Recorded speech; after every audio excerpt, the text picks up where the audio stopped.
आप इमरान खान के खिलाफ इतने क्यों हैं, जबकि वो बरमला इस चीज़ का इजहार करते हैं। जावेद निजामी साहब मेरे दोस्त हैं। इमरान खान साहब के मुझसे बरसों के ताल्लुकात हैं और दोस्ताना ताल्लुकात बड़ी अहमियत रखते हैं। हमेशा उनको इज्जत की निगाह से देखना चाहिए।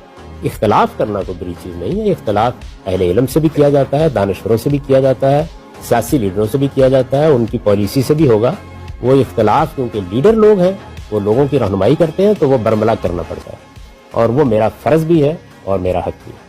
इसलिए मुखालफत करना किसी की, ये तो मेरी बिल्कुल तहजीबी रवायत के खिलाफ है। किसी से इख्तलाफ करना उसके खिलाफ होना नहीं होता। मैं अपनी कौम के सब उलमा की इज्जत करता हूँ, सारे दानिश्वरों की इज्जत करता हूँ, मैं उनके सियासी रहनुमाओं की भी इज्जत करता हूँ। यही तहजीब है जो मैंने सीखी है। आपके इल्म में है कि बाज़ जलीलुल कदर अहले इल्म हैं जिनसे मुझे बहुत इख्तलाफात हैं, लेकिन मैं उनके बारे में भी कभी मुखालफत या इनाद का लब व लहजा इख्तियार नहीं करता। उनके इल्म, उनके अखलाक और उनकी अजमत का हमेशा एतराफ़ करता हूं।